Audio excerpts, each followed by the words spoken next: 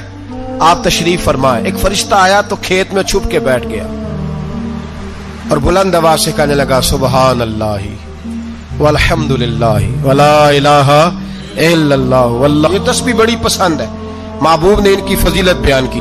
اب وہ حضرت سیدنا ابراہیم علیہ السلام کھڑے تھے تو وہ کھیت میں بیٹھ کے تسبیح پڑھنے لگا سبحان اللہ والحمد للہ ولا الہ الا اللہ. حضرت ابراہیم کہنے لگے یہ میرے رب کا نام کون لے رہا ہے؟ بڑی اس کی میٹھی آواز ہے، بڑی، کون ہے؟ ڈھونڈنے لگے، گھومتے گھومتے اس کے پاس چلے گئے. فرشتہ انسانی شکل میں، تو میرے رب کا ذکر کر رہا تھا؟ اس نے کہا میں ہی کر رہا تھا. فرمانے لگے یار ایک دفعہ پھر نہیں کرتا؟ تو کہنے لگا ابراہیم پہلے تو میں اپنی مرضی سے کر رہا تھا، تو کہتا ہے تو پیسے لگیں گے، پیسے ہیں تو کر دیتا ہوں. حضرت ابراہیم کہنے لگے بول تو کیا لے گا؟ میرے اللہ کا ذکر سنانے کا کیا لے گا؟ کہنے لگا جتنی بکریاں آپ چرا رہے ہیں ساری دے دے تو میں اللہ کا ذکر سنا دیتا ہوں. آپ نے فرمایا بس جا تیری ساری ہوئی، میرے رب کا ذکر سنا. اور پھر شروع ہو گیا سبحان اللہ الحمد للہ ولا الہ الا اللہ واللہ اکبر. حضرت ابراہیم علیہ السلام کیف میں، یار پھر ذرا سنا، نہ علما وچ پھسا سانو، تو یار دی گل سنا سانو، ذرا دوبارہ سنا. میں پھر سنایا، ایک دفعہ پھر کہا. فرشتہ کہنے لگا بس جی آپ کے پیسے پورے ہو گئے. حضرت ابراہیم کہنے لگے چل ایک دفعہ اور سنا. کہنے لگا پیسے لگیں گے. تو کیا لے گا؟ کہنے لگا گائیں بھینسیں ساری میری. فرمایا بس یار اتنی قیمت، تو سنا صحیح، سارا کچھ ہی تیرا. پھر شروع ہو گیا سبحان اللہ والحمد للہ ولا الہ الا اللہ واللہ اکبر. گائیں دے دیں، بھینسیں دے دیں، وہ ذکر سناتا ہے. حضرت ابراہیم کبھی مچلتے ہیں، کبھی روتے ہیں، کبھی آہیں بھرتے ہیں. تو میرے رب کا نام لے رہا ہے، ذرا پھر سے لے. کیف جاری ہے. کہنے لگا بس بھائی. حضرت ابراہیم فرمانے لگے تو اور لے لے جو لینا ہے، مجھے ذکر سنا. اس نے کہا ابراہیم بکریاں میں لے چکا، گائے بھینسیں میں لے چکا، اونٹ رہ گئے، سارے لے لوں گا پھر ذکر سناؤں گا. فرمایا جا تیرا ہوا تو ذکر سناتا رہ، میں دیتا ہوں. دے دیا. کچھ دیر ذکر کیا تو اب خاموش ہو گیا. حضرت ابراہیم خلیل اللہ علیہ السلام فرمانے لگے ذکر سنا. کہنے لگا ابراہیم اب تیرے پاس دینے کو کیا ہے؟ ہر چیز تو میں لے چکا. آپ فرمانے لگے یہ گائے بھینسیں بکریاں چرانے کے لیے تجھے کوئی نوکر ملازم بھی تو چاہیے نا. تو اس طرح کر مجھے رکھ لے، میں روٹی نہیں مانگوں گا، کھانا نہیں مانگوں گا، تو اللہ کا ذکر سناتا رہنا، میں تیرے جانوروں کی نوکری کرتا رہوں گا. حضرت ابراہیم علیہ السلام نے جب یہ کہا نا، فرشتے کی آنکھوں میں آنسو آ گئے. تر دامنی پہ شیخ ہماری نہ جائیے، ہم دامن نچوڑ دیں تو فرشتے وضو کریں. فرشتہ رو پڑا اور کہنے لگا ابراہیم مجھے سینے سے لگاؤ، آپ واقعی اس قابل ہیں کہ اللہ آپ کو اپنا دوست بنائے، واقعی اس قابل ہے کہ رب آپ کو اپنا. حضرت ابراہیم علیہ السلام کا خدا سے محبت کرنے کا نرالا انداز. اور میرے بھائی یہی محبت انہیں میرے مصطفیٰ سے بھی تھی. ایک نبی گھر بنا رہا ہے، دوسرا بنوا رہا ہے. حضرت اسماعیل علیہ السلام پتھر اٹھا اٹھا کے لا رہے ہیں، جناب ابراہیم بنا رہے ہیں. جب خانہ کعبہ بن گیا تو کہنے لگے ربنا وابعث فیہم رسولا، اے اللہ اب اسے بسانے کے لیے اپنا آخری رسول بھی عطا فرما. نبی پاک فرماتے ہیں میں دعا ہوں حضرت ابراہیم